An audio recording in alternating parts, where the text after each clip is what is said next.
Qual é o pote de ouro? A melhor fonte de informação científica, o melhor lugar para a gente encontrar artigos científicos de qualidade, relevantes para a gente. Normalmente, quando a gente está interessado em encontrar alguma informação sobre qualquer assunto que seja, nossa primeira intuição é abrir o quê? Yahoo, Google, KD, se você ainda está, sei lá, 20 anos desatualizado, você vai usar o KD ainda, tá? E o Bing, né? Tem gente que usa o Bing, mas muita gente, a maioria das pessoas vai acabar usando o Google. E o que esses buscadores ajudam a gente a fazer? Eles ajudam a gente a encontrar tudo que é tipo de informação e de forma muito satisfatória na maioria das vezes. Como eles são tão bons em encontrar informações no geral, a gente acaba recorrendo a esses buscadores para encontrar informações também científicas. E muitas vezes isso é até possível. Eu vou te dizer aqui. A gente pode colocar, vou colocar na tela aqui, ó. Google, vamos colocar creatina suplementar, suplemento alimentar, artigos, revisão, né? Creatina, suplemento alimentar, artigos, revisão. Ele vai fazer isso pra gente. Ele vai trazer alguns estudos para a gente aqui na primeira capa, estudos escritos em português, melhor ainda, né? Para a gente conseguir compreender e tal, quem tem dificuldade com o inglês. Agora, existem alguns probleminhas aqui, tá? Primeiro ponto, 7.580.000 resultados. Mesmo que todos os artigos científicos sobre suplementação de creatina estivessem dentro dessa nossa busca, retornado aqui no Google, seria impossível a gente vasculhar por todas essas páginas e pegar todos os artigos científicos de verdade que são relevantes pra gente nesse bolão de 7 milhões. É uma busca que a gente chama de uma busca muito sensível. Ou seja, a gente tem muitos resultados, muito mais do que a gente conseguiria ler, e que nem todos eles são de fato relevantes pra gente. Mas existe um outro problema, inclusive é maior ainda, que é o fato de que muitos artigos que existem, que foram publicados em revistas científicas, não estão aparecendo nessa sua busca. Por que não estão aparecendo? Porque provavelmente não estão escritos em português. Não tem nenhum resumo, uma versão de resumo em português. Então essa sua busca no Google, ela não está retornando todos os artigos científicos relevantes e ela também não está retornando um número viável para você conseguir avaliar os resultados. Por quê? Porque 7 milhões você não vai conseguir vasculhar todos esses 7 milhões. A boa notícia é que existem ferramentas, instrumentos específicos que fazem o trabalho que a gente gostaria que o Google estivesse fazendo por nós. Ou seja, eles vão vasculhar não a internet inteira, mas sim a internet da ciência, que é a base bibliográfica, ou as bases bibliográficas. Então existem certos buscadores, igual ao Google, que eles vão vasculhar toda a ciência publicada, indexado em periódicos científicos, para te retornar apenas os artigos científicos publicados. Então esse número de 7 milhões e 500 e pouco, ele vai cair drasticamente e vai ser um número muito mais manejável para você, de fato, dar uma olhada ali e selecionar os artigos que te interessam. Além disso, esses buscadores específicos, eles têm vários filtros, eles permitem com que você configure a sua busca de uma forma bem mais específica, para você perder menos tempo ainda e ser mais direto ao ponto, mais específico e encontrar os artigos relevantes. E é nesse momento que a gente vai chutar o Google para escanteio e vai dar boas-vindas, vai fazer uso, vai abrir espaço para as fontes de evidências científicas propriamente ditas. E que fontes de evidências são essas? Gente, eu vou categorizar as fontes de evidência principais em 4 grandes categorias. Primeiro, a gente tem as bases bibliográficas tradicionais. Já daqui a pouquinho vou abrir para você. Segundo, a gente vai ter outros buscadores. Cada base bibliográfica tradicional pode ter seu próprio buscador ou não. Você vai ver isso daqui a pouco. E a gente tem outros buscadores que não são das bases propriamente ditas. São buscadores como se fosse o Google, só que eles foram construídos e adaptados justamente para você encontrar especificamente artigos científicos, de forma mais direcionada. A gente ainda tem um outro tipo de fonte de evidência científica, que são os sumários. Então, são textos que foram escritos por especialistas sobre determinado assunto, que normalmente referenciam evidências científicas de alta qualidade e alta relevância para dar suporte para aquele artigo que eles escreveram. E por último, mas não menos importante, a gente tem diversos aplicativos e websites de inteligência artificial. Então, eles usam certos algoritmos que permitem com que você encontre artigos relevantes sobre determinado assunto com muito mais velocidade, com muito mais agilidade. Bom, começando pelas bases bibliográficas tradicionais, as principais que a gente normalmente tem acesso, seja gratuitamente ou dentro do provedor da universidade, que tem convênio com a CAPES, e a CAPES acaba disponibilizando o acesso a esses buscadores e essas bases bibliográficas, são a Cielo, uma base latino-americana com artigos brasileiros incluídos, Medline, que é a principal dentro da área da saúde, a área de ciências biológicas, ciências da vida, onde você consegue acessar através do buscador PubMed. Se você já encontrou esse nome por aí, agora você sabe que o Medline é uma base que ela é acessada pelo buscador PubMed. Você também tem o Embase, que é uma outra base concorrente, para ali com o Medline, em termos de quantos artigos ali eles têm indexados nessa base, quantas revistas científicas. E as nossas últimas 3 bases, Scopus, Web of Science e PsycInfo. PsycInfo é uma base muito mais específica da área da psicologia. A gente consegue colocar outras bases específicas, gente, existem, tá? A gente pode colocar a Sinnal, que é... Espero que eu esteja pronunciando adequadamente, não quero passar vergonha aqui, mas já passando. Sinnal, que seria uma base bibliográfica muito mais focada na literatura da enfermagem, por exemplo. E PsycInfo é uma base bibliográfica focada muito mais na literatura da psicologia, de ciências sociais, ciências comportamentais. Ah, significa que não existem artigos de ciências sociais e comportamentais no Medline, no Embase, na Cielo? Não, não é isso que significa, tá? Aqui a gente está falando de predominância. Então, dentro do PsycInfo, dentro do Sinnal, você tem predominantemente, quase todos os artigos são focados dentro dos assuntos específicos deles. Agora, as áreas mais generalistas, elas têm artigos de tudo que é área diferente. Por quê? Porque elas têm indexadas nelas revistas científicas de tudo que é área diferente, dentro da área da saúde, dentro da área das ciências da vida, dentro da área da ciência biológica e algumas outras áreas diferentes também. Ah, e como é que funcionam esses buscadores? Eu posso usar tudo isso? Olha, a primeira notícia, uma notícia não muito interessante, não muito alegre, é que apenas 2 dessas bases todas aqui estão disponíveis para você utilizar gratuitamente de forma totalmente livre, que é a Cielo e o Medline, que você consegue acessar através do PubMed. Essas são as 3 bases que você tem atualmente disponíveis gratuitamente para todo mundo. Agora, se você tem convênio com alguma universidade, ou se por alguma razão você trabalha num hospital ou alguma outra instituição que tem convênio com algum desses buscadores, alguma dessas bases, tire proveito disso e acesse. Eu já vou te adiantar que na maioria das vezes o PubMed e o Cielo vão ser suficientes para você. Então essa notícia ruim, ela acabou de ser minimizada por uma outra notícia boa agora. A maioria das vezes o PubMed vai ser mais do que suficiente para você encontrar artigos científicos que estão indexados dentro dessas bases e conseguir encontrar eles, abrir eles e ler esses estudos. Você precisa utilizar um buscador para encontrar esses estudos. E quais são os buscadores que podem ser utilizados para cada uma dessas bases? Gente, todas essas bases têm seus próprios buscadores. Quando você entra no site do Scopus, ele tem o próprio buscador dele. O Embase tem o próprio buscador dele. O Web of Science tem o próprio buscador dele. Cielo tem o próprio buscador dele. Vamos abrir aqui o Cielo, vamos dar esse exemplo, tá? Cielo. Abriu o site do Cielo, escreveu Cielo no Google, a primeira coisa que aparece, olha só, o buscador do Cielo está aqui. Você pode fazer uma busca simples, igual você faz no Google. Você pode navegar pela Cielo, então procurando pelas revistas científicas que estão indexadas aqui. Pode abrir a lista alfabética ou temática dos periódicos. Vamos abrir a lista temática dos periódicos para dar uma olhadinha. Olha só, ciências da saúde, ciências humanas, ciências sociais aplicadas, linguística, letras e artes. Então você está vendo que engloba muitas áreas diferentes. Agora, um ponto que eu falei anteriormente, se você for depender apenas do que está aqui dentro, por mais que tenha de todas as áreas, você não vai ter acesso a toda a literatura relevante. Por quê? Porque aqui não estão indexadas a maioria, na verdade, das revistas internacionais. A gente tem, na verdade, boa parte das revistas brasileiras. Agora, uma exceção a essa regra que eu comentei, que cada base vai ter o seu próprio buscador, é o Medline. O Medline não tem um próprio buscador. Na verdade, a gente tem alguns buscadores diferentes que conseguem acessar a Medline. Um deles, o mais comum, o mais famoso, que é gratuito, é o PubMed. A título de exemplo, eu vou abrir aqui o PubMed para você dar uma olhada. Vamos só digitar PubMed no Google também, mesma história. Escrever no Google, clicar no primeiro link. E aqui você também vai ter aquela barrinha principal de uma busca simples, assim como você faz no Google, assim como você viu ali no Cielo. No entanto, você vai trabalhar com a busca avançada, porque a busca avançada vai ter, de fato, os elementos que vão te ajudar a fazer uma busca estruturada. Se você não sabe como fazer ainda, assim que terminar esse vídeo, você vai clicar no meu canal, vai dar uma procurada e vai encontrar o vídeo em que eu explico como fazer uma busca completa, um tutorial completo para encontrar os melhores artigos científicos que você precisa encontrar no PubMed. Beleza? Lembra da nossa busca no Google, quando a gente escreveu creatina suplementação e veio 7 milhões? O que acontece quando a gente escreve só creatina aqui, né? Em inglês, coloquei para pesquisar. No PubMed, você não tem 7 milhões de resultados. Você tem 67.591 resultados. Isso está longe de ser o número real de quantos artigos científicos existem de creatina, beleza? Aqui a gente tem tudo que cita a palavra creatina. Agora, nem todos eles, uma ínfima minoria, é que fala sobre suplementação.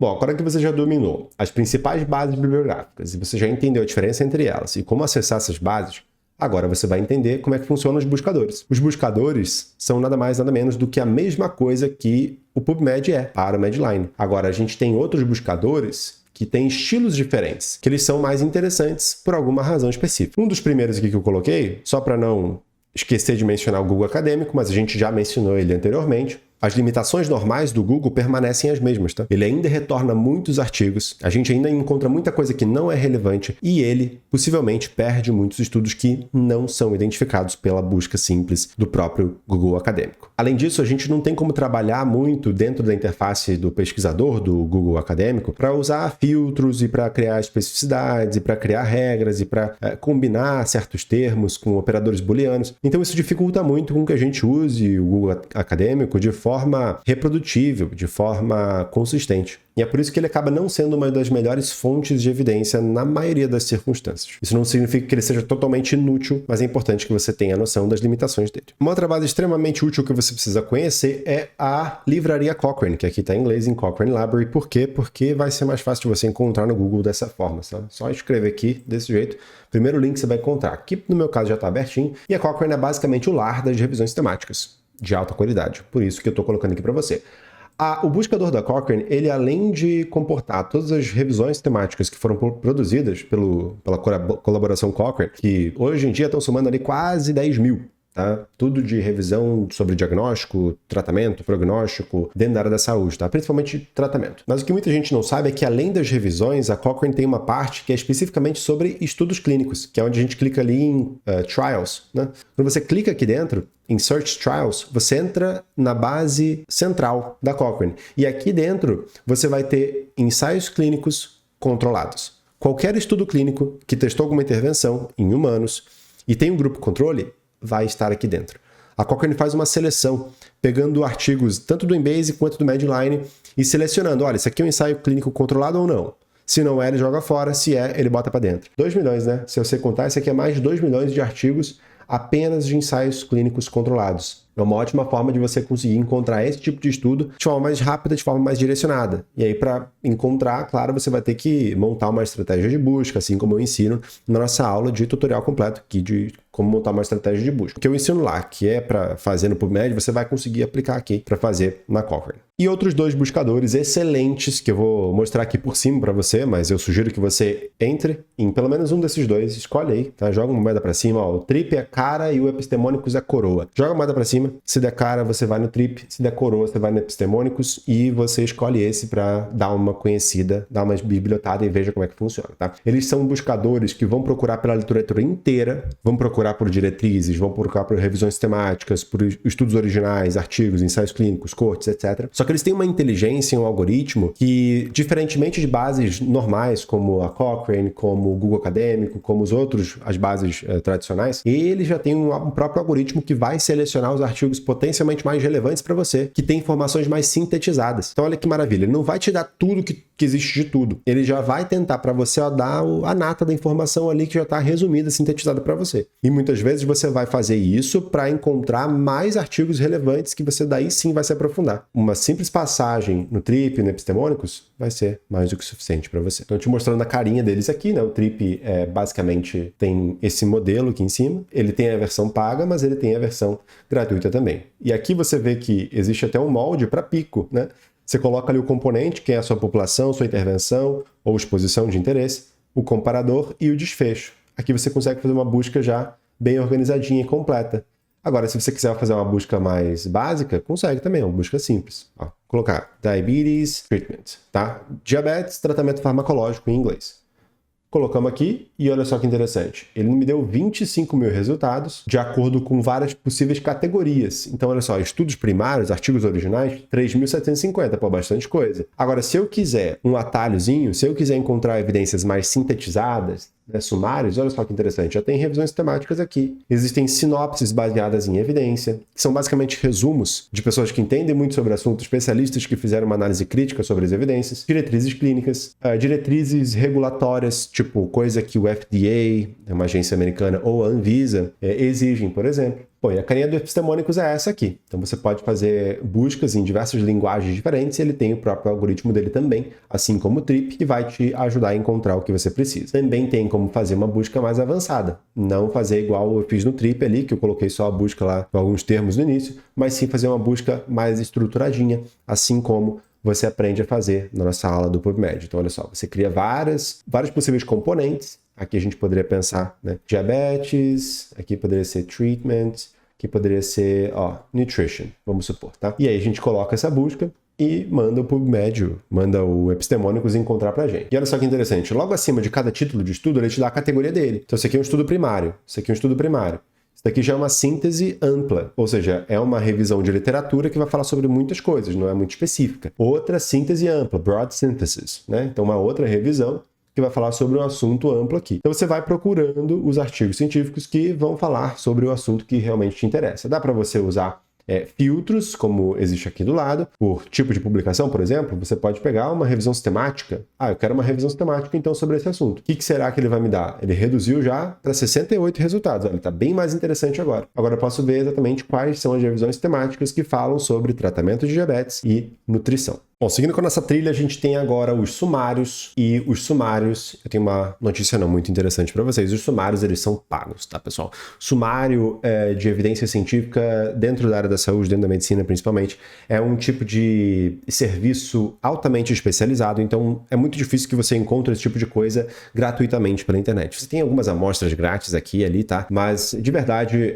dá muito trabalho para você ter vários especialistas que entendem sobre determinado assunto, que vão procurar pelas evidências, escrever um artigo completo sobre aquilo ali para colocar nessas bases. Então o UpToDate, por exemplo, funciona dessa forma. O Dynamite funciona dessa forma também. O UpToDate vai ser basicamente um Wikipédia da área médica. Então dentro ali você vai ter vários artigos que são muito mais confiáveis e muito mais específicos e mais aprofundados e mais bem escritos e referenciados do que o Wikipédia sobre questões em saúde para todas as áreas que você imaginar dentro da medicina. Imagina um livro de medicina interna, você tem vários volumes, né, de uma mesma edição. E aí essa grossura aqui. Impossível. Agora, aqui dentro tem tudo de medicina interna, tem tudo de psiquiatria, tem tudo de gastro, tem tudo de hepato, tudo de endócrino, coisa que seria impossível que você tivesse fisicamente. E é muito mais interessante, pelo menos da parte de ter uma informação que é rapidamente utilizável para a prática, do que ler artigos científicos. Por quê? Porque aqui você já condensa tudo que se sabe sobre o assunto e já faz recomendações práticas da perspectiva de uma pessoa especialista na área, de uma pessoa que entende muito do assunto. O Dynamite, o BMJ Best Practice e o UpToDate funcionam todos assim, todos nos mesmos moldes. E por fim, algo que não é necessariamente pago, a não ser que esteja sendo publicado em uma revista que tem acesso fechado ali, aí você tem que usar um trambiquezinho ali para conseguir acesso, ou alguém conseguir acessar aquela revista para te enviar esse PDF, são as diretrizes de prática clínica.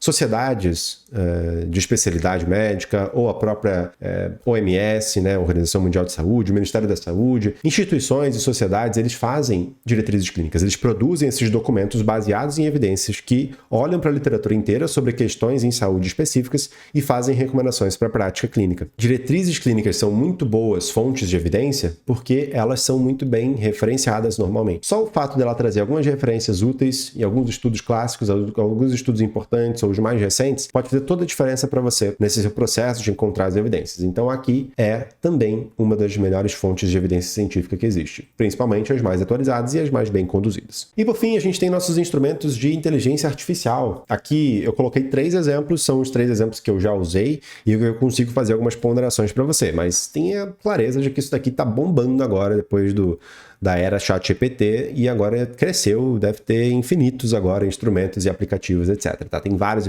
Começando pelo Consensus. Consensus é a promessa do Consensus, né? É um aplicativo, é um site que você basicamente pergunta alguma coisa, ele vai procurar pela evidência científica rapidamente e te fornecer uma resposta com base nos artigos que ele encontrou. O Consensus, a ideia dele é ótima. No entanto, ele tem um probleminha. Ele sempre vai dar mais peso para as informações que estão vindo dos artigos científicos que, teoricamente, têm um desenho mais confiável. E isso é uma das grandes limitações do Consensus, porque os artigos científicos, o desenho deles, não necessariamente diz se eles são confiáveis ou não. E o Consensus não tem a capacidade de avaliar a qualidade, a validade interna de cada estudo. Então, você confiar nas informações que ele traz, com base no julgamento dele do que é uma evidência de maior ou menor qualidade, seria muito arriscado para você. Mas você faz o que você quiser da vida. Eu só estou sugerindo aí que você não confie tanto assim. No entanto, ele é muito bom para te dar uma base inicial de artigos científicos relevantes sobre o assunto. Para isso, ele é extremamente eficiente. Então, para isso, você vai poder tranquilamente colocar aqui, creatina. A ideia é você perguntar alguma coisa para ele, né? Mas vamos colocar só algumas palavras-chave aqui, tá? Creatine and muscle strength, tá? Creatina e força muscular. Se a gente coloca creatina e força muscular aqui, o que a gente está encontrando? Vários estudos que eles nos deram aqui pra gente relacionados a essa nossa dúvida. tá? Tem estudos originais, tem revisões temáticas, que são artigos de revisão, são artigos secundários. Então aqui a gente já tem primeiro um resultado inicial. Aqui a gente tem ainda como filtrar pelo ano, a gente tem como filtrar a metodologia, qual é o tipo de artigo que você está interessado em saber, se são estudos controlados ou não, qual o tamanho amostral mínimo, quais são as revistas científicas que vão aparecer para você, qual é a nota dessa revista científica de acordo com o SJR. E quando você faz uma pergunta direto para ele ainda tem a possibilidade de fazer aquilo que eu falei que é perigoso, de pegar os artigos ali que ele encontrou, ele dá uma nota ali para os artigos com base no desenho deles e no quanto que provavelmente deve ser confiável ou não, de acordo com o algoritmo dele, e ele tentar te dar uma resposta sintetizada sobre aquele assunto. E é aí que eu acho que mora um perigo grande, eu nem vou incentivar esse tipo de coisa, mas você pode escrever simplesmente uma pergunta ali em cima, no formato de pergunta mesmo, e não palavras soltas, e depois clicar aqui em sintetizar, para ele te dar um resuminho ali sobre o assunto. Um outro instrumento que eu sugiro fortemente que você utilize é o Insightful. Inclusive, eu tenho uma aula extensa sobre o Insightful lá dentro do Interpretando Evidência, uma ação mais completa de leitura científica, interpretação e prática baseada em evidências que a gente tem no Brasil. E no Insightful você consegue, basicamente, a partir de um artigo semente ou de múltiplos artigos sementes, que daí é o ideal, formar uma rede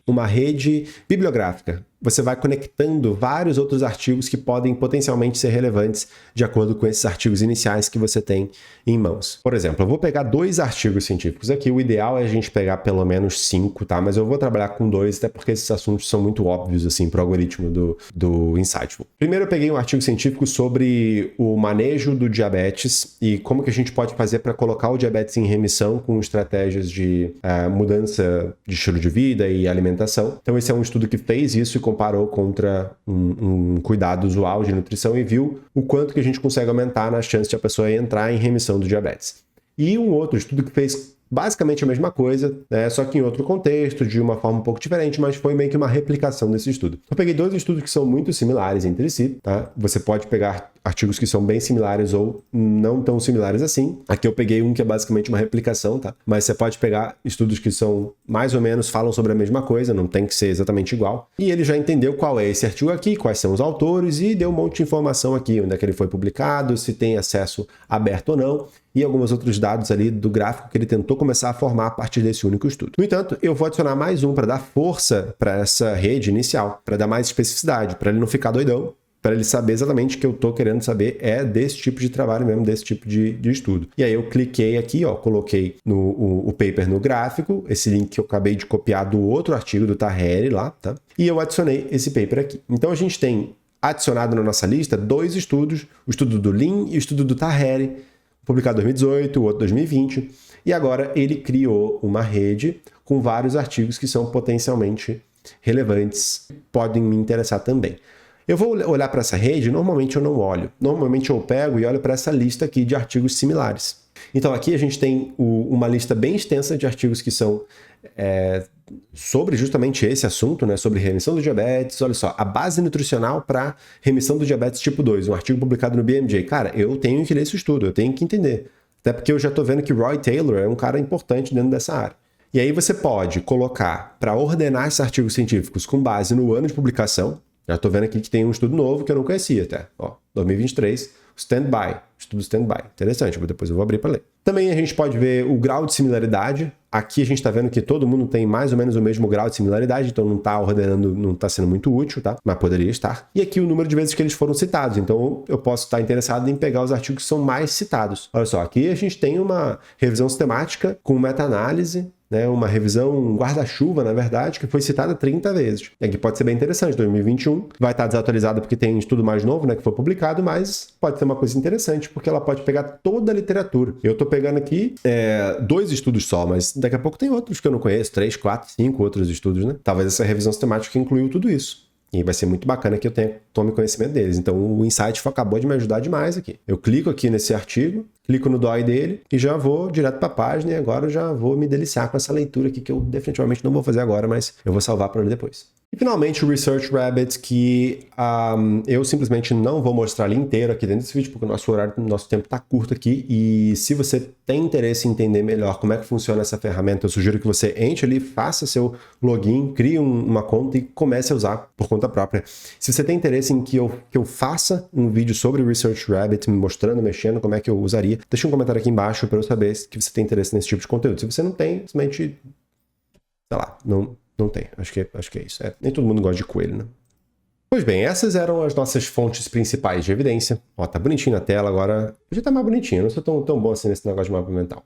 Espero que tenha sido útil para vocês, espero que tenha agregado novas informações. Se isso foi o caso, eu sugiro fortemente que você clique nesse botão de se inscrever que está aqui embaixo, em algum lugar na sua página, imagino, e dê um like nesse vídeo para fortalecer aqui e para eu saber se realmente esse negócio está servindo para alguma coisa ou não, beleza? Bom, se você aguentou ficar até o final dessa extensa aula, primeira coisa, meus parabéns. Segunda coisa, obrigado pela sua atenção. Se você tiver interesse em entender melhor sobre como montar, elaborar uma busca, seja para o PubMed ou para qualquer outro daqueles buscadores e aquelas bases que a gente viu anteriormente, simplesmente clique nesse videozinho aqui, porque você vai aprender tudo sobre isso.